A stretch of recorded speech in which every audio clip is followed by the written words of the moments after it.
Okey, Assalamualaikum warahmatullahi wabarakatuh. Seterusnya kita sambung kepada sebab pengharaman yang ketiga, iaitu musaharah. Okey, wa yahrumu bil musaharati ala ta'bidi arba'un. Jadi diharamkan dengan sebab hubungan musaharah, dengan sebab hubungan perkahwinan itu yang berlaku pengharaman selama-lamanya itu ada 4 kelompok wanita. Okey, al-ula ummu zaujati bi mujarradil aqdi li qali ta'ala wa ummahatun nisaikum. Yang pertamanya adalah ummu zaujah, ibu kepada isteri. Ibu kepada isteri yang dalam bahasa Melayunya kita panggil ibu mertua lah. Okey, diharamkan bi mujarradil aqdi dengan semata-mata akad. Dengan sah saja akad, automatically seorang lelaki tersebut dia tak boleh bernikah dengan ibu mertua dia sampai bila-bila. Dengan sah saja akad. Dalilnya adalah liqauli ta'ala wa ummahatu nisaikum. Ni sambungan daripada ayat di atas lah. Maksudnya diharamkan juga ke atas kamu berkahwin dengan ummahatu nisaikum. Maksudnya ibu-ibu kepada isteri-isteri kamu. Maksudnya ibu mertua lah. Jadi termasuk juga sampai ke atas. Maksud ibu mertua ni maksudnya nenek kepada isteri. Nenek kepada isteri sama ada sebelah ibunya ataupun sebelah bapanya. Nenek sampai ke atas ni juga dipanggil ummahatun nisaikum. Sampai ke atas moyang dan seterusnya. Maksudnya juga haram berkahwin sampai bila-bila. Okey, wa thaniyah bintu zaujah bi syartin an yadkhula bil ummi.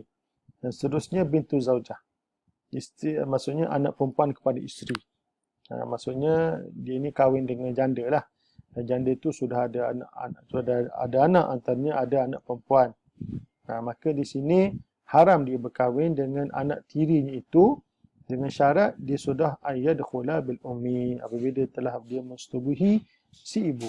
Bahawa bila dia berkahwin dengan janda tersebut, dia telah mensetubuhi isterinya itu, maka secara automatik maka haramlah dia kahwin dengan anak tiri itu sampai bila-bila.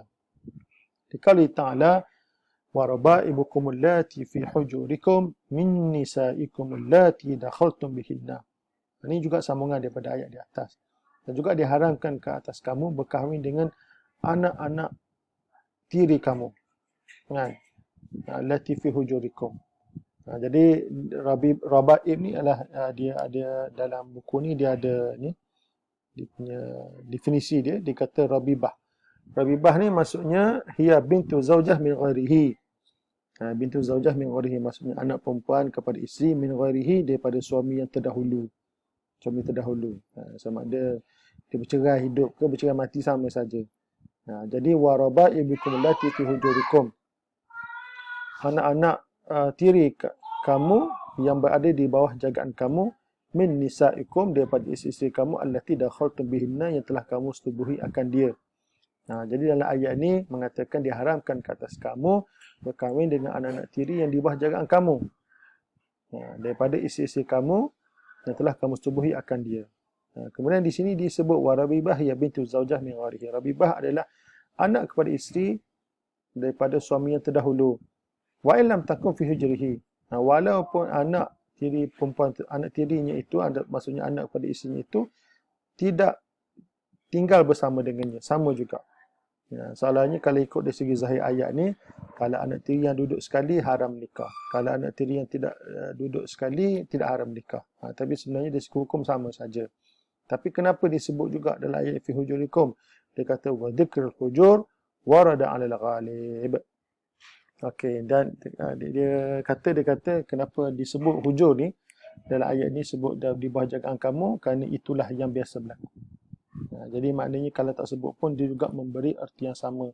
Selama mana dia itu anak tiri dan dia telah setubuhi akan isterinya itu, maka secara automatik haramlah dia bernikah dengan anak tirinya itu sama ada anak tiri itu duduk bersama dengan dia ataupun tidak duduk bersama dengan dia.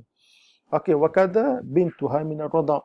Dan juga begitu haram kata lelaki tersebut dia bernikah dengan anak perempuan susuan kepada isterinya itu. Contohnya isteri itu sebelum kahwin dengan dia pernah menyusu seorang budak perempuan. Cukup syaratlah 2 tahun ke bawah, 5 kali kenyang. Maka bila dia berkahwin dengan isterinya ini, maka berlaku persetubuhan, maka juga haram bernikah dengan anak susuan isterinya itu.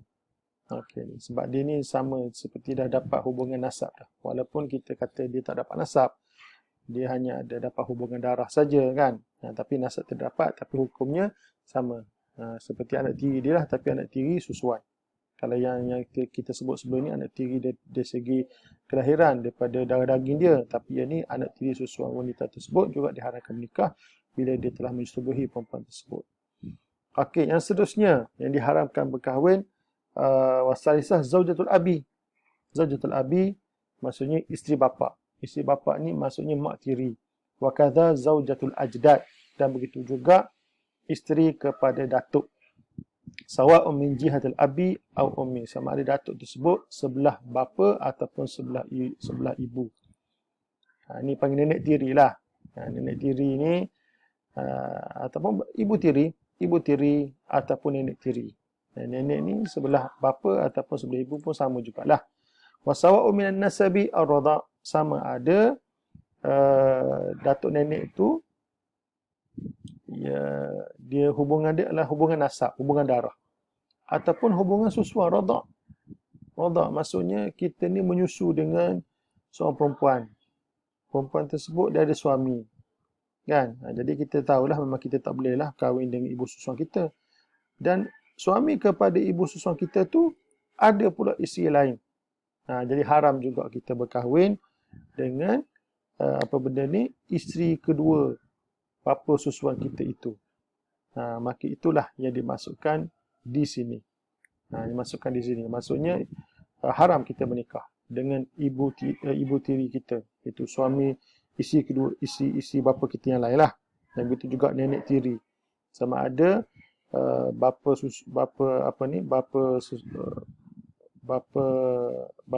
yang dimasukkan itu bapa kandung ke, datuk kandung ke, ataupun bapa susuan ke, maksudnya suami kepada ibu susuan, pun sama juga haram kita menikah dengan isteri mereka itu.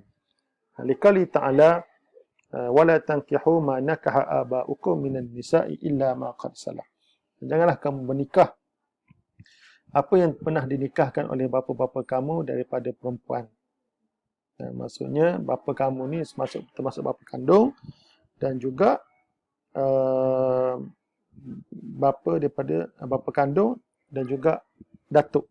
Maksudnya datuk ni maksudnya ayah kepada ayah ataupun ayah kepada ibu, datuk juga, ataupun moyang, ayah kepada ayah.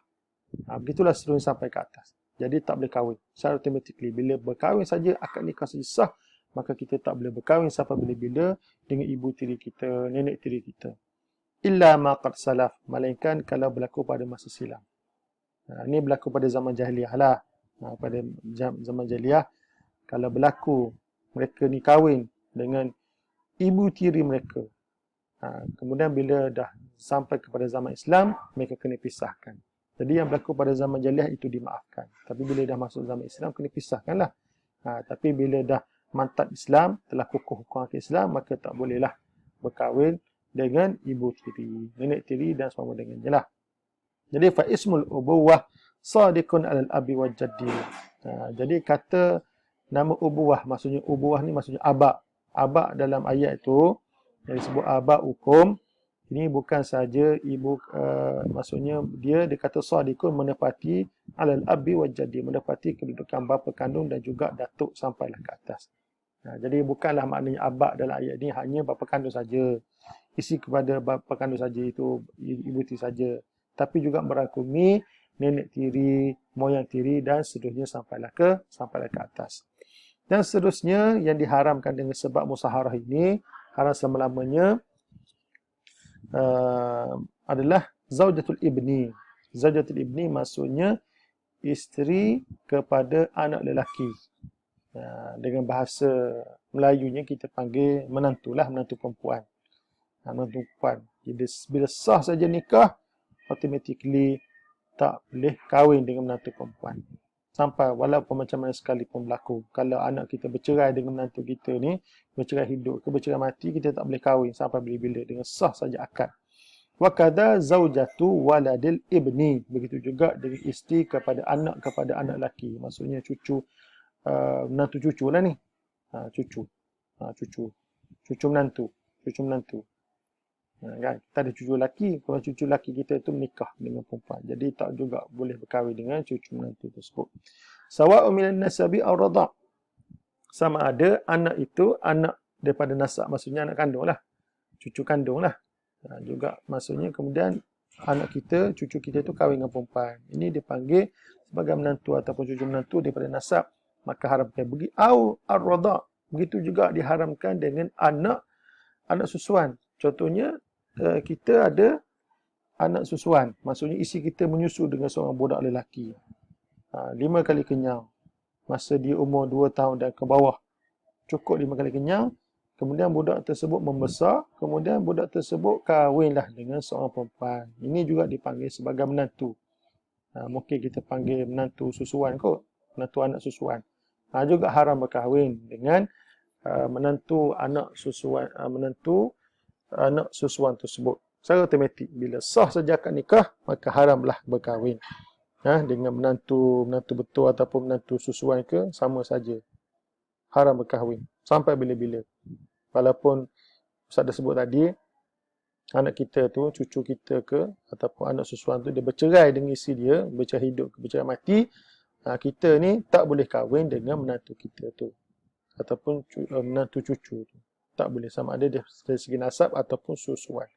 Dikali ta'ala wa halailu abna'ikum alladhina min aslabikum. Halail dia jamak daripada kata halilah. Halilah ni maksud isteri. Dan juga diharamkan kamu berkahwin dengan isteri-isteri kepada anak-anak lelaki kamu alladhina min aslabikum, anak lelaki daripada tulang sulbi kamu, daripada benih kamu. Maksudnya anak kandung kamu lah. Diharamkan kamu berkahwin dengan isteri kepada anak-anak kandung kamu. Okey, jadi termasuk jugalah susuan di sini Okey, jadi di sini dia kata wala tahrumu zaujatu alwaladi almutabanni. Maka di sini tidak diharamkan isteri anak angkat. Isteri anak angkat. Contohnya kita bela anak angkat. Kan? Ambil bela budak lelaki umur 5 tahun. Kita bela, bagi makan, bagi pakai, bagi pendidikan sampai budak tu besar. Kemudian budak tu dia kahwin dengan perempuan. Kemudian anak angkat kita tu bercerai dengan isterinya itu, bercerai hidup ataupun bercerai mati. Yang ni bapa mentua boleh kahwin. Lelaki tersebut boleh kahwin dengan isteri kepada anak angkat tersebut. Okey. Tapi kalau anak angkat tu kita angkat dia, kemudian kita susukan dia. Cukup syarat dia. Maksudnya 2 tahun ke bawah. 2 tahun ke bawah, 5 kali kenyang. Kita bagi susu, kemudian kita buat jadi anak angkat. Yang ni dikira jadi hukum anak susu. Dia bukan anak angkat yang dimasukkan di sini. Anak angkat ni maksudnya dia tu bela budak tu dah besar dah. Contohnya 5 tahun. Bagi susu pun memang tidak beri kesan jugalah. Kan? Jadi hak ni yang ni hukum dia lain. Ini anak angkat. Dia besar, dia kahwin. Lepas tu dia bercerai. Bercerai hidup, bercerai mati. Bapa angkat tu boleh kahwin dengan isteri anak angkatnya itu. Okey, dia kena faham dulu perbezaan dengan anak susuan kerana anak susuan pun juga dan masa sama kita jadikan dia sebagai anak angkat. Yang tu lebih kepada hukum anak susuan. Jadi harap kita boleh fahamlah kali ini. Jadi insya-Allah kita berpisahkan ni, nanti kita sambung kepada hukum hakam seterusnya. Assalamualaikum warahmatullahi taala wabarakatuh.